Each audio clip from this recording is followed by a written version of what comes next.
I'm back, and I want to continue with this message of Israelites versus religion, and just to give you a better clarity, I guess, just to add a little bit on so you can have a better clarity of exactly what I'm talking about. And once again, when we talk about being Hebrew Israelites, we're talking about being part of a nation. We're not saying that Hebrewism is like you go into your Sunday churches or you go into your mosque and you do religion. Being an Israelite and a redeemed Israelite coming back to the Most High, meaning that you are now connected to a culture, which will connect you to a land, which will connect you to a language, which connect you to a history, which ultimately connect you to a heritage. That's why our organization and the work that the Most High has given us to do is entitled Israelite Heritage. Because once the heritage has been returned to the Israelites, then all things will be made clear. The covenant we made with the Most High, why we are in this situation, in this condition that we are in today, and just understanding the Most High's plan of salvation for mankind and how the Israelites play a critical role in that plan. John 4:22, Matthew chapter 15 verse 24, the Messiah said, I was only sent to the lost sheep of the house of Israel. Now, does that mean that only the Israelites will get salvation? Not at all. What that means is this. He came to redirect the children of Israel back into the truth of the Most High, because the Most High called the children of Israel to carry His word to the other nations. So in order for the other nations to get the word from the true Israelite, first that true Israelite has to be brought into the word. And so all things are made to the Israelite first, and then to the nations, then to the Gentile, then to the Hamite, then to the rest of mankind. So that's what it means. We are a nation, not a religion, a nation. All so-called black people that got here during the transatlantic slave trade, you are descendants of the children of Israel.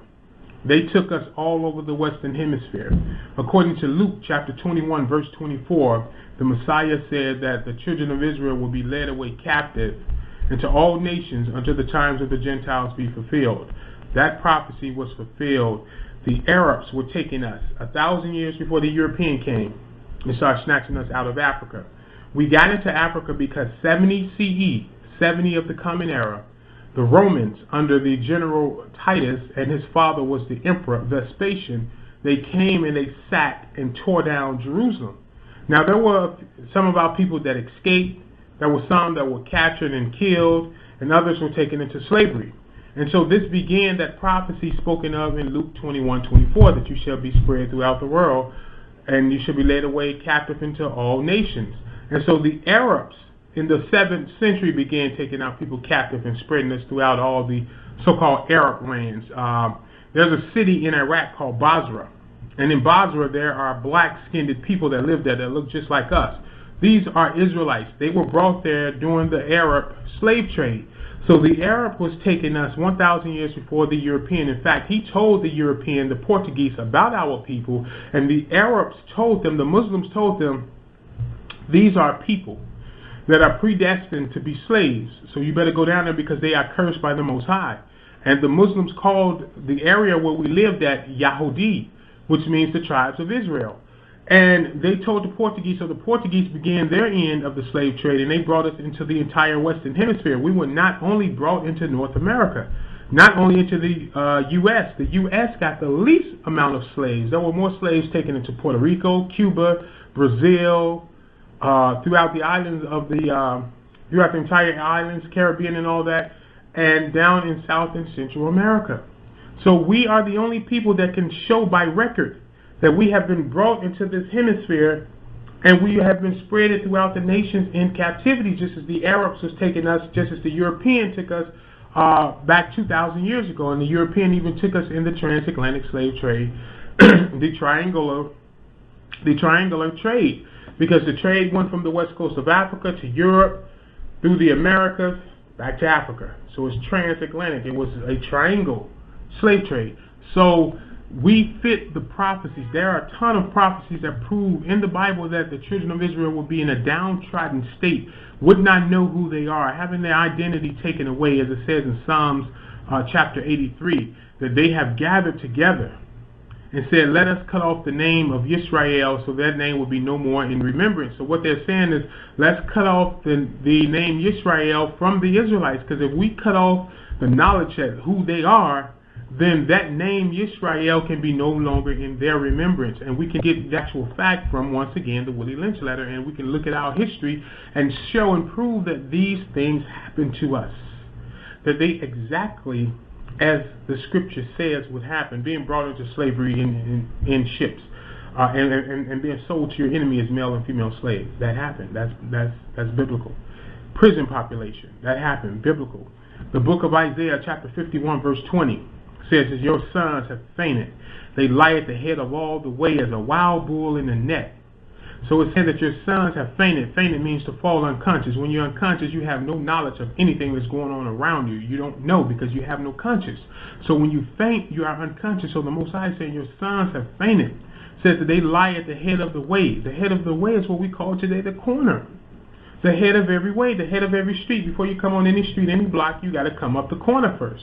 So he said that they are lying on the corners, going buck wild. A wild bull in the net is called going buck wild. So you look out into the community and you see who has the young men hanging out on the streets going wild, as a wild bull in the net. So I'm just giving you a slight briefing on how we are the children of Israel based by nationality. We have nothing to do with religion. The Most High did not give us a religion to follow. He gave us a way of life.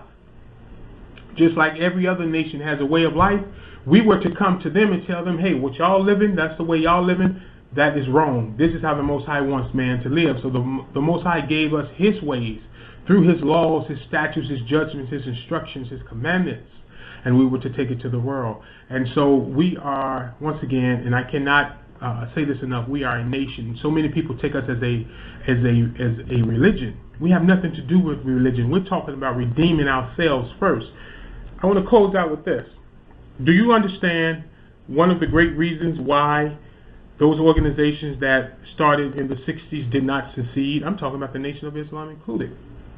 It's because they did not transform themselves into the ways of the Most High. They did not begin the revolution with self. They tried to change everything around them without changing self.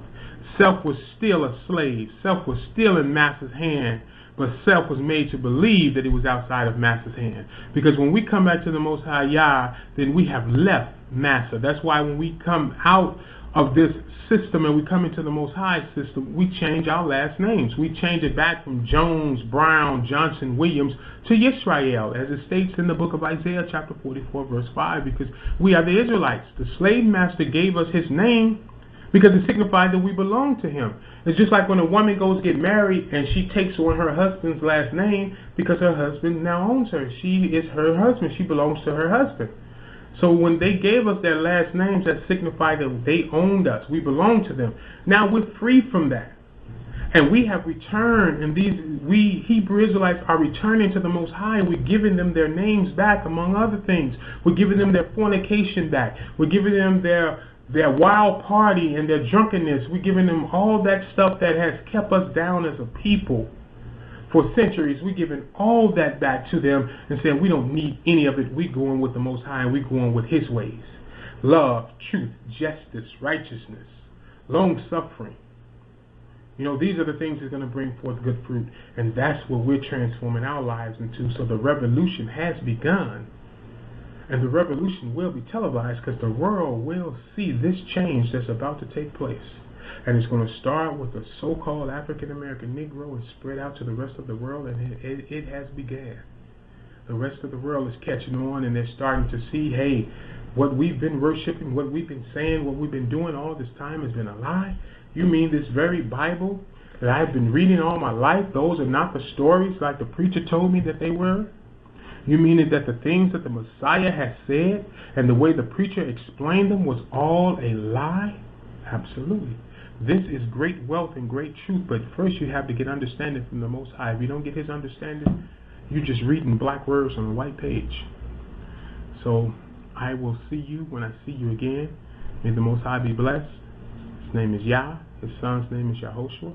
I'm going to leave you in peace. Shalom.